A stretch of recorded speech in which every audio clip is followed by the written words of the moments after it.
All right, guys, what's going on? Welcome back to the Everything College Football podcast. Today I'll be discussing the breaking news that happened on Monday night. Brandon Streeter replaced by Garrett Riley as offensive coordinator at Clemson. Streeter, he's been on the staff since 2015 as a quarterback coach, promoted to OC to replace Tony Elliott this past year. And the offense has certainly been a big problem the last 2 years, but it was a far better unit this past season.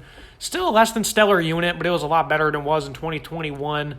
33.2 points per game. Big improvement in terms of yards, 410 compared to about 359 in 2021. I think this move was purely because better opportunity. Garrett Riley coming off a great year. We'll get to him in a minute. But yeah, Streeter, he's been on staff for a long time. Jeff Scott's also coming back. He was fired at USF as the head coach after 3 or 4 years there. So he's also going to be joining as an offensive analyst. But good move here by Dabo Swinney, I think. Obviously last year I thought it was the right move to promote guys from the inside to replace both of your coordinators. Brett Venables, of course, replaced by Wes Goodwin. Very good year on defense. Not great, but it was very good, I'd say, on defense for Clemson. And the offense, I certainly thought they took some steps forward, but I think this is purely just because they had a better opportunity, and that's just the cruel reality of it. It's a business game here, and Dabo knows it, and I did not think he had the willingness in him to make a move like this, so it's very impressive to see that, because this is not a team that utilizes NIL at all. They do not use the transfer portal one bit. Dabo just does not seem to be a fan of the new waves in college football, and I think that's certainly going to hurt them long term, but I think this is certainly a move in the right direction. Looking at DJ Uiagalelei, though, he had more chemistry this year, but rhythm was lacking, from this offense as a whole the last 2 years. Pretty good running game. They had 177 yards per game, 4.5 yards per touch. Will Shipley, again, was a big part of the offense. Those numbers are pretty much on par with what they were last year. Shipley, 1,182 yards, 15 touchdowns, 5.6 yards per touch. And he also had 38 receptions for 242 yards. So Shipley, he's going to be a big part of the offense moving forward. Back to Uiagalelei real quick, though. This is a guy that ended up transferring out. Cade Klubnik is officially his offense. Just the loyalty to DJ did not make much sense. That's another mistake I think Dabo made last year.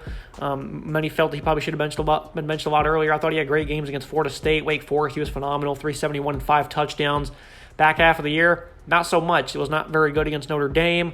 It wasn't all his fault. They couldn't run the ball either. They couldn't stop it either. They were terrible in special teams. So it was just an awful day in South Bend. South Carolina, 8 for 29 in terms of completions and attempts, 27% completion rate for 99 yards, and I think 40 of them came on one completion in that game, a touchdown and a pick.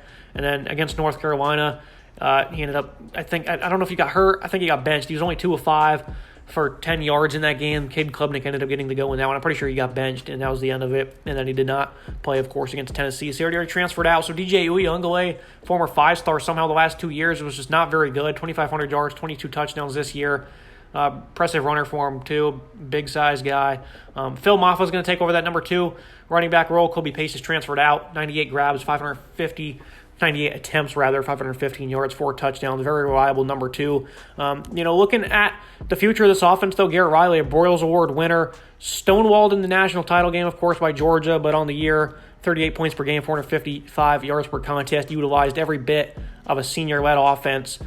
Air raid style, that's what he's going to bring to the table. Not the full air raid, because this is a team that ran the ball a lot. Kendre Miller scored a touchdown every game he played. This is a guy that had a lot of yards as well. Great after contact for TCU. They ended up having 5 yards per carry, almost 2,900 yards rushing, a little under 200 yards running the ball. So that's not the full air raid. I'd say it's a more simplified offense system of the air raid. Pretty creative as well, though, so don't get that confused. They run the ball a good bit, though, and with efficiency, like I just alluded to. Max Duggan, he was always a good quarterback, but in his 4th year under Riley, really had his best career season, Heisman finalist. That was no fluke one bit. Obviously didn't play very good against Georgia, but for the most part of his career, pretty solid guy that ended up having a great year under Riley. And now Riley's going to work with Cade Klubnik, former number 1 quarterback recruit, 5-star guy, full of talent. Obviously, watching how he played against Tennessee, a lot to work on, but this is a guy that's going to be in a simplified offense. This is not a highly talented offense, though. I know I talked about some guys just a minute ago. Something unnoticed, though, is the lack of recruiting on this side of the ball by Clemson the last couple of years. They do not do any work in the portal, of course. Looking at some numbers, though, they only had 4 ranked offensive players in last year's class, and out of the 10 players on offense they landed in 2023, only 8 of them are ranked, 4 of them being inside the top 300. One's a quarterback, so they're not stacking up on depth or highly talented players. For comparison, Alabama has 4 offensive guys in this upcoming class inside the top 50 alone, in the incoming freshman class, that is. They were pretty great the year before that in 2020. Jake Brinkstool, I think he's going to be great in this offensive system. The way they utilize him in the slot, I think he's going to have some big-time opportunities in Riley's offense here. But in 2020, they also had Will Shipley in that class. Tristan Lee, I think he might have also been in that class. So they had some really good pickups that year, but since it's really been quiet, the offensive line has not developed into a strong elite unit. It's really been an issue for years now. Of course, health has not been ideal for Clemson up front. Depth certainly has been tested. X5 star Tristan Lee, who we just talked about, he had a good year for when he played. It was not much, but he's probably going to be an all-conference pass blocker. He's one of the more talented guys they have. But on the interior, just a lot of question marks. Not sure what they're going to do. Jordan McFadden, I'm pretty sure he's out of eligibility. Will Putnam as well. So we're going to be interested to see what happens up front with Clemson, because this is not a scary unit up front at all, and it hasn't been in many years. Clemson's never been really dominant up front, and that certainly has to change. And if not, I think this offense really helps adjust to the offensive line's weakness, because one part of the scheme that Riley's going to implement is he's going to quickly get the ball in space, which is going to allow the offensive line to have a lot less pressure, especially on the interior. Again, though, I think Jake Brinkstool, he's going to thrive. Again, he lines up in the slot a good bit. Antonio Williams had a great freshman season, 56 receptions, 604 yards, 4 touchdowns. Other than that, though, there's not much depth because Dakari Collins is transferring out, E.J. Williams as well.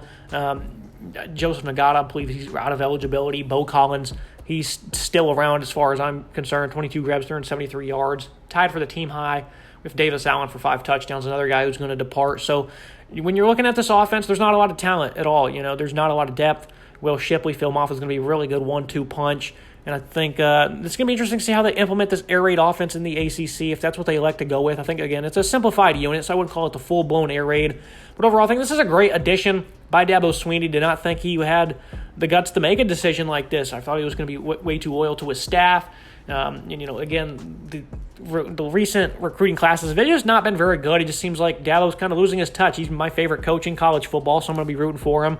And it's going to be interesting to see what happens here, though.